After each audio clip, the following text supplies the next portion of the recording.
Okay, here we go, ladies and gentlemen. Once again, welcome back to the Meat and Potato Show, conservative talk in awesome rock.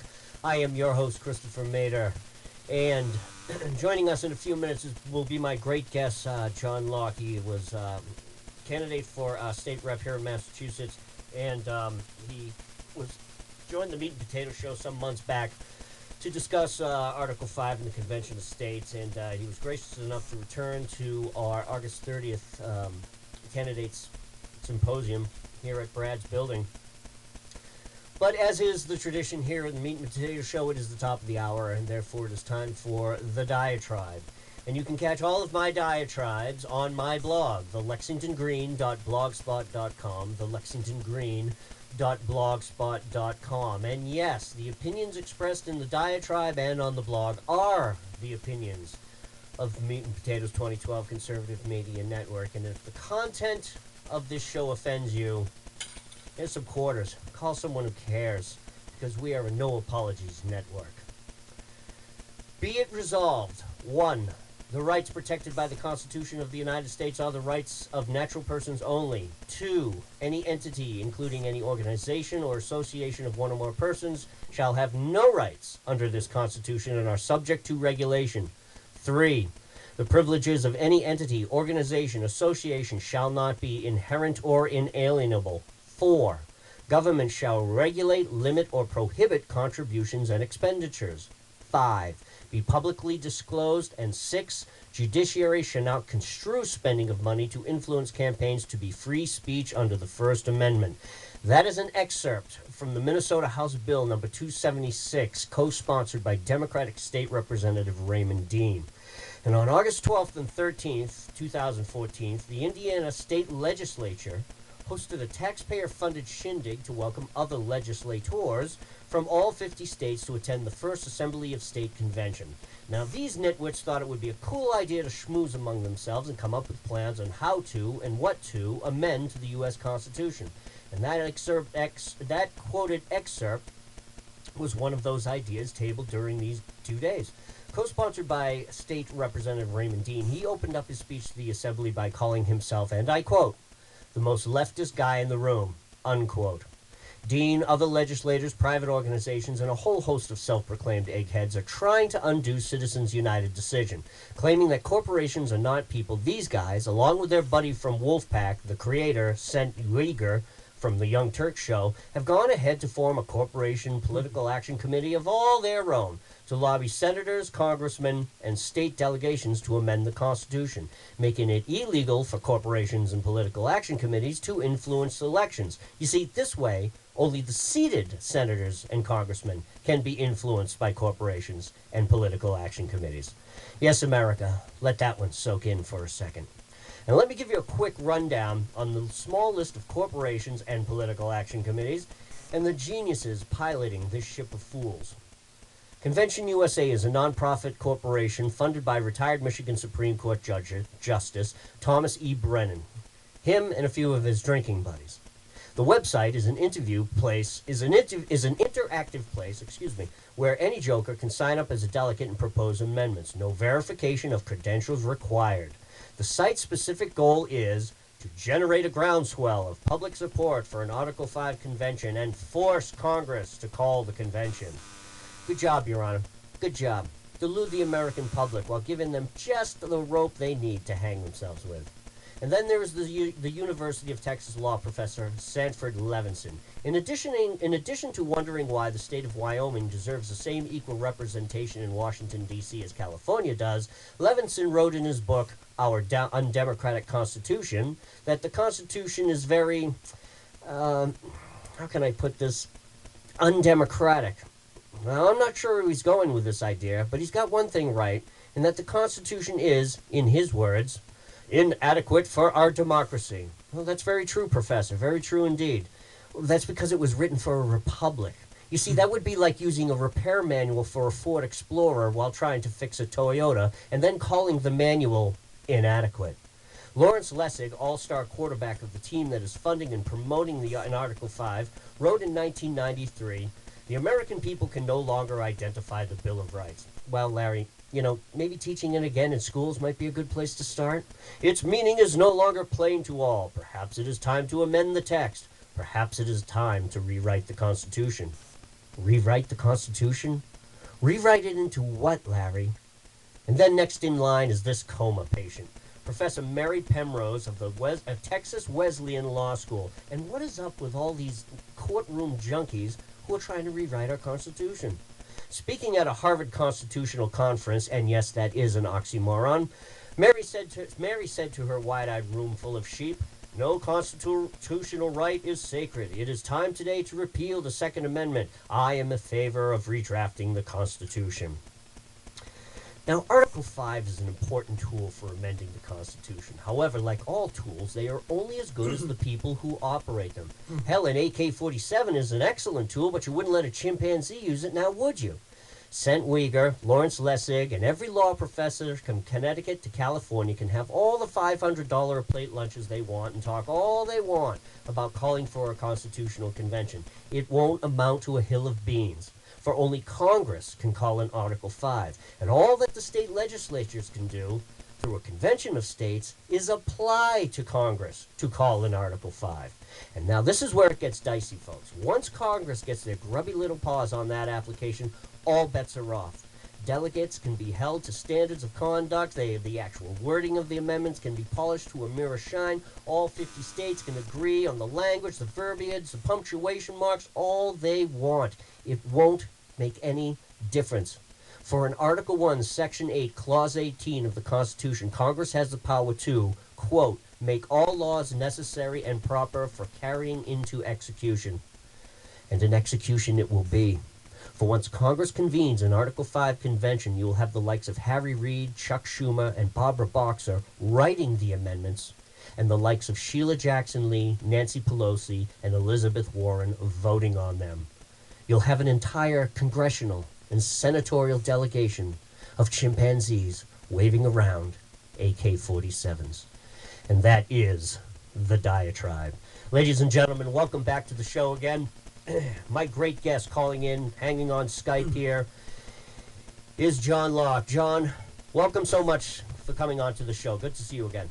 Hi there, Christopher. How are you? Great. Excellent. So, you and I have slight differences on Convention of States and Article 5. I think our differences weren't quite as large when I saw you the first time. Well, what I want you to do is I want you to go right ahead and I want you to comment on the blog and then pretty much take over the microphone and fill us in on maybe where I'm wrong. And I remember you talked about, and I used the term, Article 5 is an excellent tool. And I remember one of the key phrases you said in our last interview was, it's just a tool. I mean, why shouldn't we use all the tools in the toolbox? So go ahead, comment on the piece and take over. Yeah, sure. So I'll come at it from a slightly different point of view. As everyone in this audience is probably aware, the Article 5 is a part of the Constitution that deals with how the Constitution can be amended. And one way that the Constitution has been amended some 17 times since the Bill of Rights has been from Congress proposing amendments and then those being ratified by the states. And that's the process that most people are familiar with.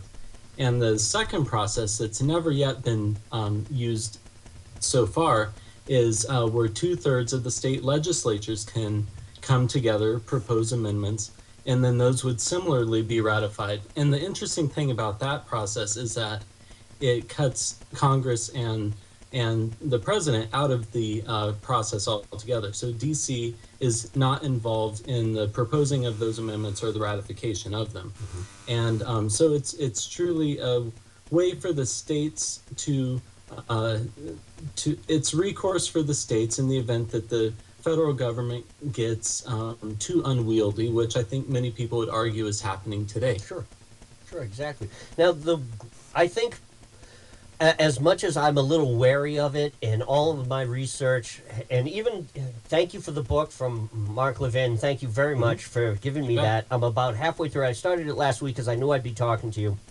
Yeah. The great It's really the first chapter that's important. Yeah, the great thing about this book is I actually agree with everything Levin is saying and all his points and his research that he's done. I completely agree with that. Um, it just scares me that once Congress gets hold of it, that they'll just go ahead and do whatever they want. Which brings me to what I said in the last paragraph of my diatribe. The only caveat to all of that I feel safe in is that all of that has to be sent back to the states. And what is it? 3/4 of the states have to agree that, okay, what Congress did, yes, we have to agree on that.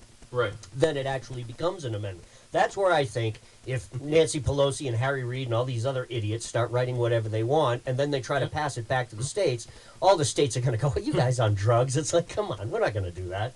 Right. Yeah, so it takes 34 states to decide that they want to get together for a convention for one to occur. And then for each of the proposed amendments, it would have to be ratified by 3/4 of the states, which is 38. Right. And so let's talk a little bit about the fundamental problems that are happening today. So I think that these 2014 elections were a good illustration of the discontent across the country with the direction that the U.S. is going. Those the things that people are concerned about are the endless deficits that have doubled, the national debt that's doubled over the course of each of the past two presidencies. So there's an economic concern, of course, and a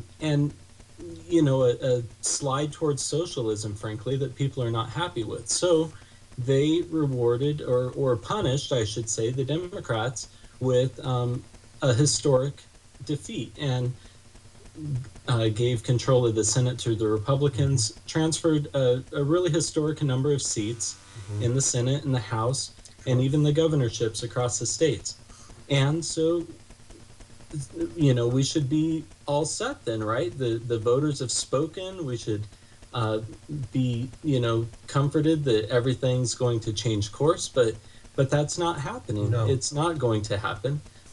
We can expect some executive orders for amnesty in the next week. We can expect any number of new executive orders, and those aren't going to be properly countered by the Congress. They aren't going to use the power of the purse to defund them. They aren't going to, consider things like impeachment or other types of recourse that they have. They're going to lay down, and that's I think what we can reasonably expect is some sort of face-saving, moderations of some sort, but they aren't going to fix the direction that the country is headed. It's more nibbling around the edges. We see it all the time. Every time they talk about sweeping changes, when you boil it down to brass tacks, it's just nibbling around the edges. One of the things Levin says in his book was the complete abdication of Congress, and they did it to themselves. They hung themselves on this by creating agencies and laws and just saying, "Oh, you guys go ahead and take care of it." Let us get back to what we do. And then these agencies have de facto law-making power, regulating-making power, and of course the whole balance between the executive branch and the judiciary branch has gone completely haywire to where we actually have the Supreme Court, which is just supposed to kind of be. They're supposed to actually be kind of like the third rail. It's like, well, when the executive and legislative can't agree or there's some sort of constitutional question going on, then the judiciary steps in to decide that. Well, now we're at a situation where the executive is making laws. The judiciary is making laws. We got Congress making laws and then passing those laws off to let whoever do whatever and be whatever. I mean, it's a tossed salad now of lawmaking. And I think you could, so then the next step, because remember, before this election, Boehner would say, well, we're only 1/2 of 1/3 of the government, right? So now they're a full 1/3 of the government. Next, they'll say, well, we need the presidency. We can't do anything without the presidency. But I think it's reasonably clear that sending Republicans to Washington, D.C. is not going to fix Washington, D.C. And so let's talk about the other thing that happened with the elections this past Tuesday. So this involves the article that I posted on your wall today. So it turns out that another big area where the Republicans won were in the state legislatures across Yes. the country. And so, in total, if you count state houses and state senates, there's a total of 98 chambers in the Right. country. Right. And the Republicans now control 68 Yep. out of 98, Yep. and that's up from 57. Right. So they made some really big gains in the state legislatures. Yes. And in 27 states, they control the entire legislature and the governorship. Yep. So, we're starting to get to some of those thresholds that are interesting around 34. And also, considering that 27 of those states are entirely controlled by, where the Republicans control the entire legislature and the governor, you can, I mean, that makes me feel pretty good when you're talking about some of those really leftist amendments that you had mentioned. I think that the chances of those getting ratified are pretty slim. Exactly. I think the ones that would have a chance of ratification are the bipartisan ones, and there's only a couple of them that would really go a long ways towards fundamentally reforming things. Go so ahead. one List, would be, yeah, list a few. yeah, so the two that would really kind of make the biggest difference right off the bat would be congressional term limits and a balanced budget amendment. Yep. Those two things would really limit the, I think those two things would really slow things down quite a bit. The congressional term limits, I understand that, yeah, there's a term limit every time election day rolls around. We can always vote them out. But you see how powerful incumbency is to elections. This year, we primaried Eric Cantor, Yes. right? That was a big win. Yep. And what was the result of Bratt's election? I didn't even notice. Well, I didn't notice that either. It just seemed, but I But- see Brett as just another. Mhm. Yeah, it's what's a line in the Who song? Same as the old boss. The parting on the left, parting on the right. It's just Well, another type you know, of Republican, as far as I can let's say see. he's a conservative who's interested in getting things back on track. He's a lone voice, and it's very, very slow how those incumbents are cycled out. So I think that term limits make sense. And, I'm really happy that we have presidential term limits. I'm happy that we're limited to 2 terms for presidents, and that took a constitutional amendment. So we've had a president that was elected 4 times, and I wouldn't want to repeat that history. So I do think that congressional term limits have a lot of merit. A balanced budget amendment, of course, would go a long ways towards righting some of the concerns that people have with respect to, being in debt to the tune of about 130% of our GDP already. And so I think that there are some bipartisan amendments like that that could be ratified even where the GOP isn't necessarily in control of the legislature. And I say that after knocking on thousands of doors this summer and talking to some people, some who are on the left side of the spectrum here in Massachusetts. Congressional term limits are extremely popular. Sure. Now, what's the chances, though? What's the chances of these senators and congressmen voting a type of amendment like that to even limit their own? I mean, they have become so entrenched. Even the new people who come on, I think they see it as a topping off of their long career in either business or politics or whatever, and I think they look at it as, oh, this is going to be my retirement package right here, rather than actually serving the country. Well, in a convention of states, they wouldn't be at the table, right? Right. So so Congress is never going to pass that amendment through Congress. That's correct. This would be an amendment that would have to go through the Convention of States if it was going to happen, as most likely would a balanced budget amendment too. I know Mitt Romney ran on a balanced budget amendment, but I don't think he would have gotten 2/3 of both houses to come up with that for him. Now, some of these organizations, the ones that I spoke about in the diatribe, and I'm sure you're familiar with many of them. I talked about the Wolf Packs and Jaeger. We've got Sanford Levison, you've got Lawrence Lessig, there's another guy here, what's his name? You got Lawrence Lessig, Mark Meckler. I mean, there's all sorts of organizations out there pushing for either an Article 5 or a Convention of States. And the point that I was making in the diet any different about how it won't make any difference, it doesn't amount to a hill of beans, is because quite literally the Constitution is very specific, is that only the state legislatures can call a convention and or Congress can call an Article 5. I mean, these organizations, they're acting ipso de facto as, oh, we're the ones that are going to write the amendments. We're the ones that are going to set it all up and send it to Congress, and we're going to change the Constitution. Technically, they have no bearing, do they? Well, I think that this is a citizen movement so far. I mean, I've run a whole campaign for state legislature. These are campaigns that aren't noticed by the kinds of high rollers that you're talking about. I think that this is a citizen movement, and I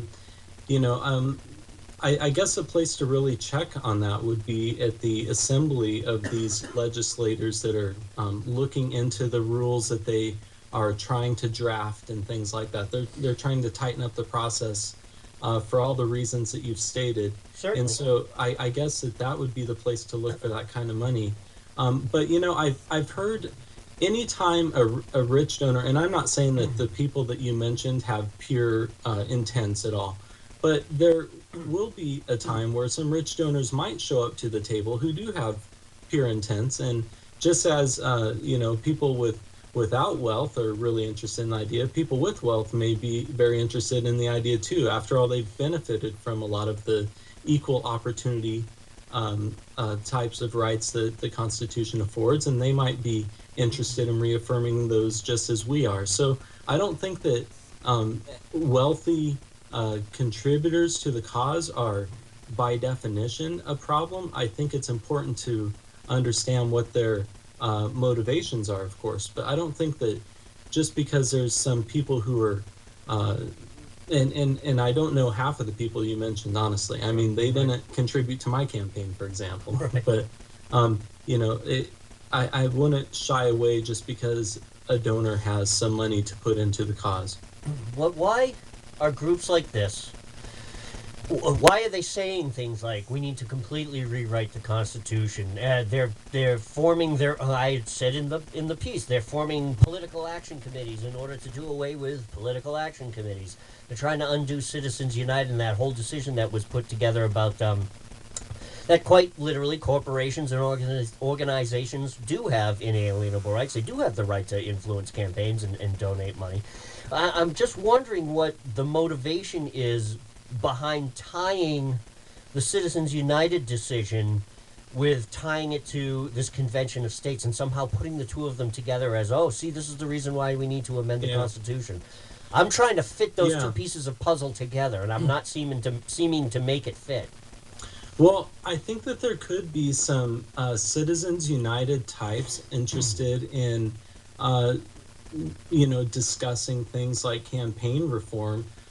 So that honestly is something else that has quite a bit of support across the population. So when I was knocking on doors, a lot of people don't like a lot of the PAC spending and the millionaires just pushing the votes around so much. I mean, you look at the races that we have here in Massachusetts. I mean, individuals are pretty much limited to $500 per candidate or something like that. There's limits. So that's kind of what they see. So if you wanted to leave that out and make sure that wasn't touched, and that would have to, then the other thing you could think about doing are doing these single item applications, right? So there's already a balanced budget amendment application out there, and you can define some of those what would be open for discussion in the application. So if you didn't want to open it up to every type of reform, then that might be a good idea, because something like Citizens United might actually be popular enough to win over a lot of people, even in Republican states. Now, in your campaign, everything you did, you basically did. You raised the money yourself. Everything was grassroots yourself. I remember the last time we talked that you pretty much, like a lot of the people I talked to on the show earlier this year, I mean, you had really no support from GOP political action committees. Nobody big was in your corner. Right. It was all individuals except for $100 that came from the town Republican committee. $100, really? What town was that? What town? My town of Wakefield. And so that's the, they contribute to all of the candidate We need campaigns. to investigate them to make sure that that check was legal. They're $100. I mean, come That's right. on. But Well, see, this is it. I See, mean, they're buying influence. See, that's right. they're buying influence. And what did I say earlier? That what was that? The House Dean, Representative Dean.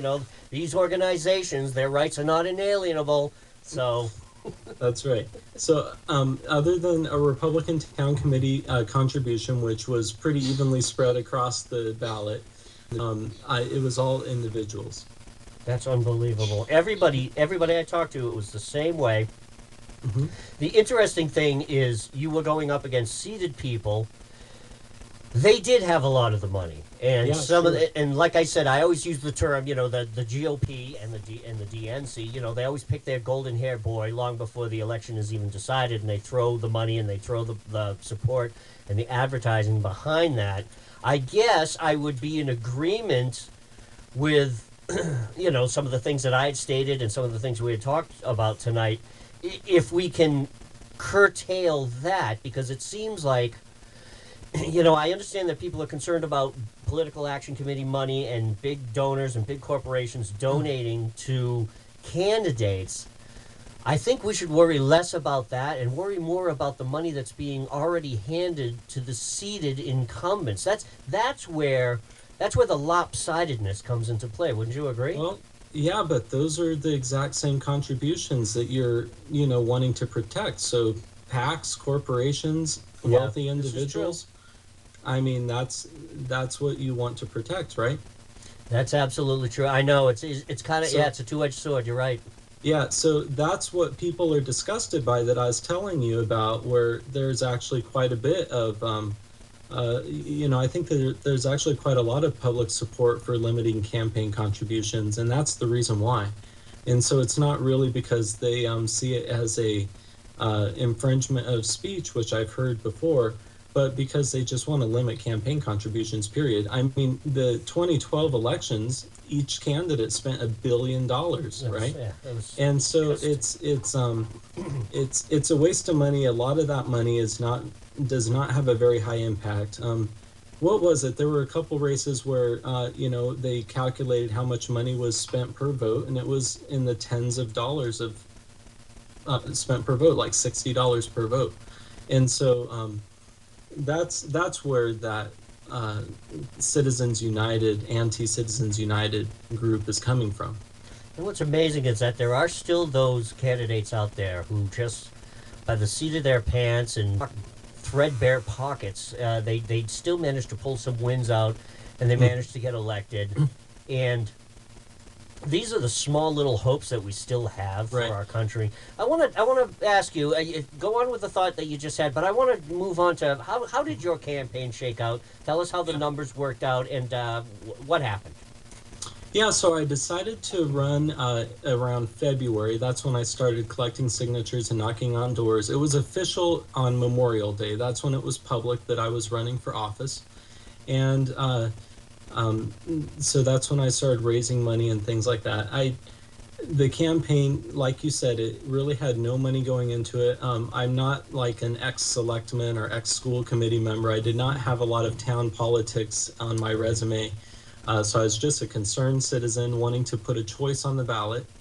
And I knocked on a lot of doors. I, was at the various town committee, or I'm sorry, not town committee, but the various town festivals over the summer. Mm-hmm. I wrote some editorials in the newspaper. I networked with your event and many others and met some fantastic people. And was able to ultimately afford the trimmings of a campaign like lawn signs and get some visibility out there. And I ended up with 37% of the vote, No kidding. which it's a district that includes all of Melrose, where the incumbent Democrat lives, and then half of Wakefield, where I live. And I got 47% of the vote in Wakefield, which was very encouraging. And for a first-time campaign, it wasn't terrible. I was pretty encouraged by 37%. Yeah, really. there were some things that I could improve upon pretty easily. So it was a big learning experience, and I would consider running in the future. I think that it does take multiple runs to actually win, unless there is some real groundswell discontent, which I was hoping for, obviously. Sure. But the wave doesn't hit Massachusetts quite as hard as it hits the rest of the country. No, we seem to have broken even, if not, Yeah. a little less than even here in the Yeah, state. just to I'm yeah, just to surprised that see I mean, just to see Martha Coakley come so close to winning that election is just that didn't surprise me.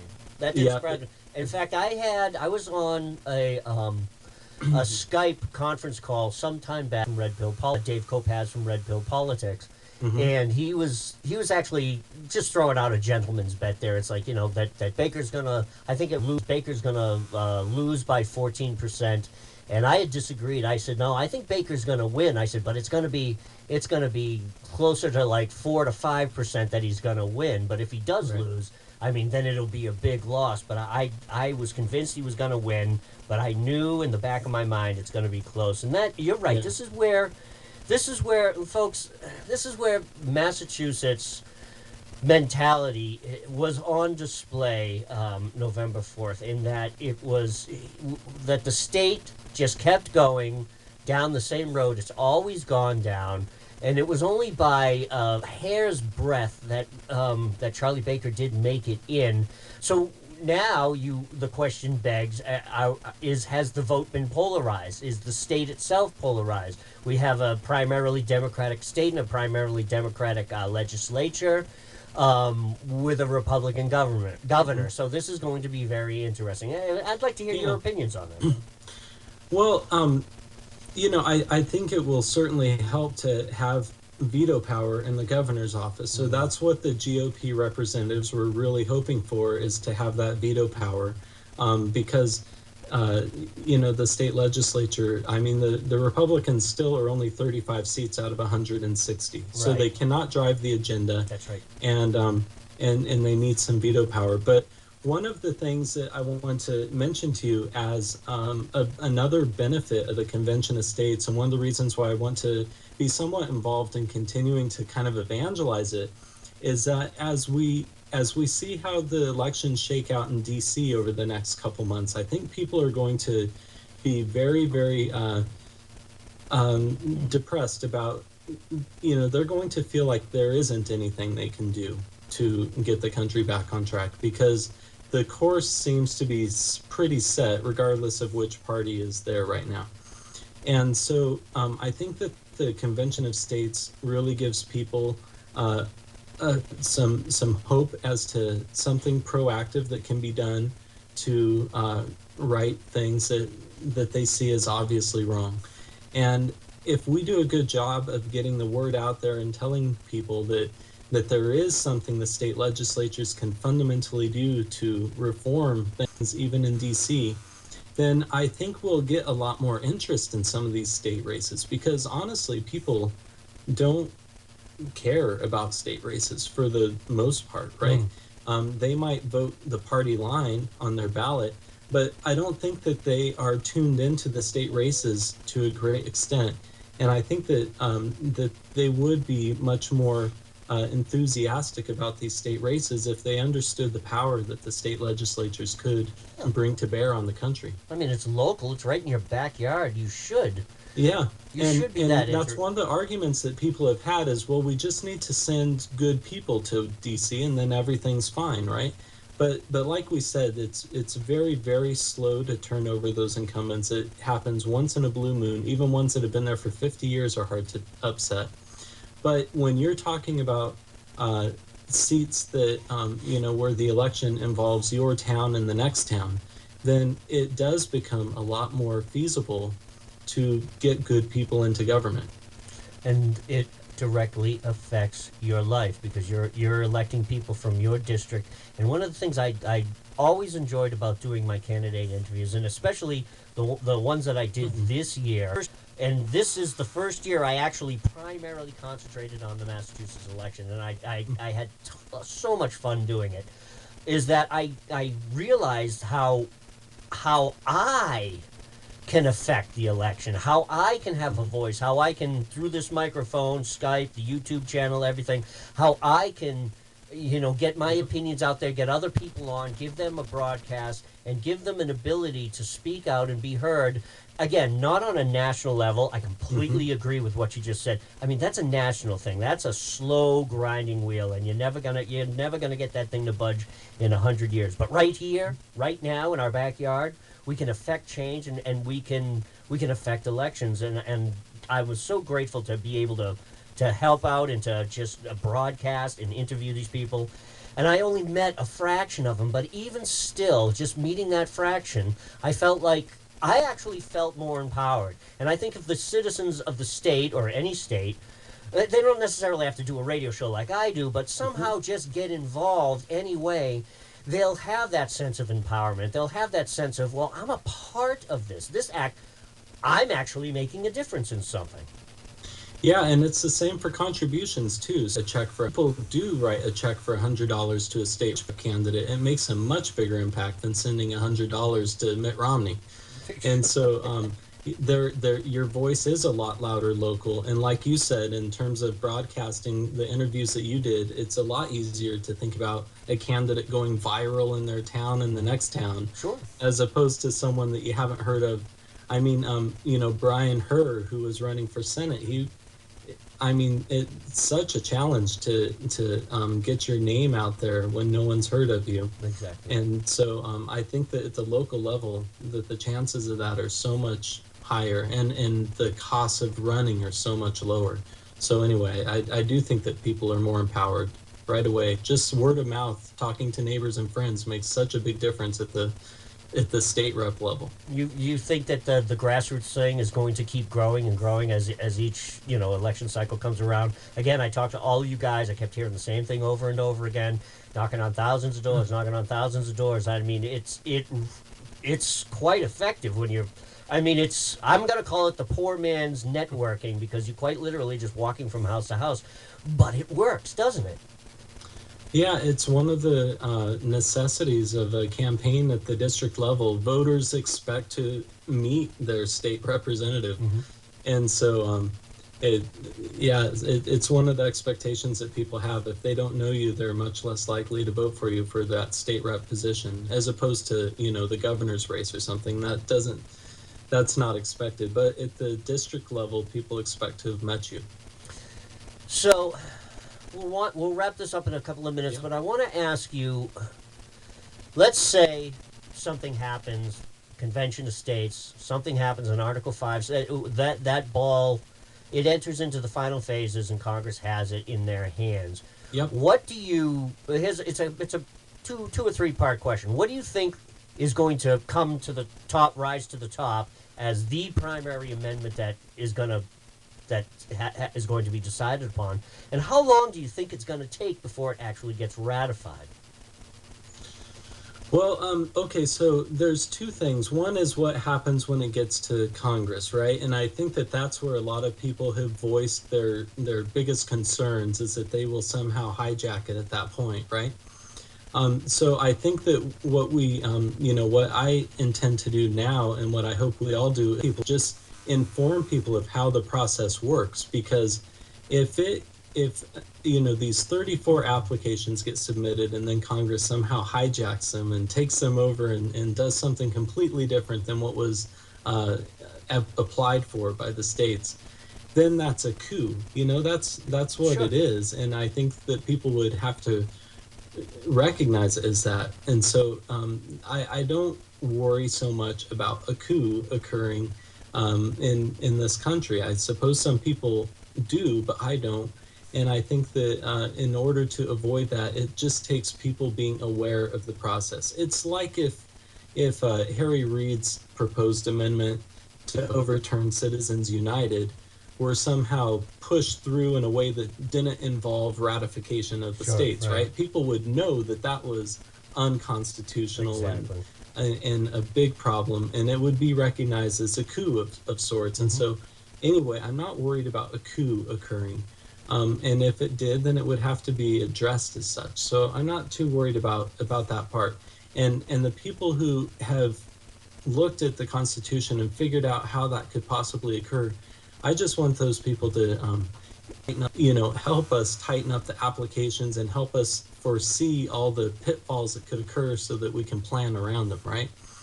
Because there's a lot of scholars and experts on the Constitution that have raised these concerns. And so if they just make us all aware of those traps that could be there, then I think we're in good shape. But I think that the two amendments that would bubble up to the top, it depends if you make these single issue applications, or let's suppose that you just open it up, right, and make the applications be those that have been written where the intent is to restrict terms and basically rein in the federal government, right? Then I think that term limits and a balanced budget amendment are the two obvious ones that would come right up to the top. Right. There's a couple others that are a little bit more in the weeds that I think are equally compelling. Some fundamental tax reform would be welcome, and returning the Senate to the way it was. Right. Levin, he talks about a lot of them. The Supreme Court justice term limits. Something about federal spending not rising above, I think he said 70, something like that, NP or something like that. Yeah, all of these. But you're saying balanced budget and term limits are going to be the top two. I think so. Those are the ones that people think about. Those are the ones that have the most bipartisan support. I think so. All right. Let's say they vote on them. Now it has to go back to the states to be ratified.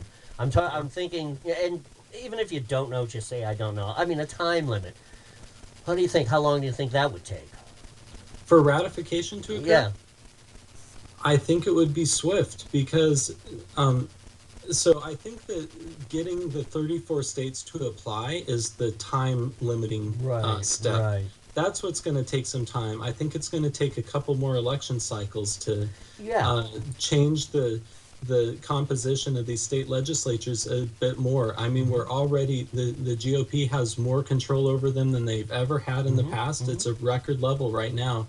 But I think that the momentum is for that to go further, and it probably will have to before 34 states come together. Right. But once those are proposed, I think that the ratification would be pretty quick for those truly bipartisan amendments. Yeah. Because look at how quickly the president acts, right? I mean, next week he wants amnesty, right? I know. So I now think that he knows he's on the stinky end of the stick here, he's really. I think people would want to respond just as swiftly and just rein things in, because that's what this election was about, was to stop a lot of that agenda, and they want to stop it as soon as possible. So I think the ratification would happen really quickly. That's amazing. Yeah, you're right. It's getting the paperwork together and getting it up to Washington D.C., which has taken, I think it's been going on for like 30, 40 years or something like that. It's been. That's only for a balanced budget amendment. For this latest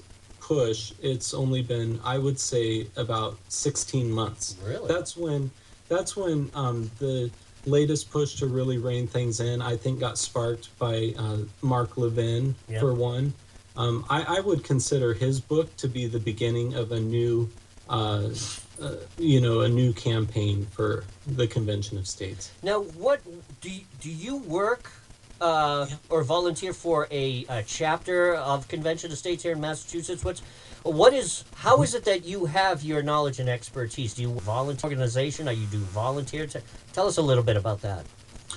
No, so everything I know about the process has just been from reading so far. So honestly, your expose taught me about half of what I know, because I got to taught me half of what I know. Yeah, I got to hear the John Birch Society, and I got to hear Catherine White talk about their concerns about it. So those were really where I heard the objections in the greatest detail, and so I've thought a lot about those objections before going on your show, for one, but just in the ever since. But yeah, just reading, and I do listen to Mark Levin quite a bit, and he does go through a lot of these problems on a daily basis, and so I attribute a lot of what I know to Mark Levin, quite frankly. and just to what I've read, to kind of look into the details and to think more about some of the objections that I've heard since. John, thank you so much for being on the show. It's always great talking And to you. for people who do want to get involved, there is a Convention of States chapter, if you will. There is a group here in Massachusetts that is working on building support for it at the grassroots. And so it exists. I think it can be Googled. I found them through Facebook. There's Convention of States Massachusetts. Right. And you should at least like the page and just kind of see what they're up to. Right, and educate yourself on it. Conventionofstates.com is where the where a lot of the information can be found at the national level. And I remember telling you my little I'm not going to repeat it here on the show, but I told you my little story about my experience with, people not wanting to come on the show because of the way I feel about this. But I would say, yeah, please go check out the site. And like John had said, most of his information came through my expose. Well, guess what, folks? Most of my information came from my own expose. But that's why I did it, because I had this idea of, okay, what is this thing? I've got to, do what I do best. Let's invite some people on the show and let's start a ball rolling. And here we are in part 6 or 7. I've gotten to the point where I've lost count. But John, again, thank you, and yes, please run again, and I look forward to talking to you again on the show. Okay, super. Thank you. All right, thanks. Have a good night, John. Okay, you too. Goodbye. And there you go, my good friend John Locke from the Meat and Potato Show, Conservative Talk and Awesome Rock. And we just segment on another segment on Article 5 in Convention of States. And I do have my ambivalence. I do have my concerns.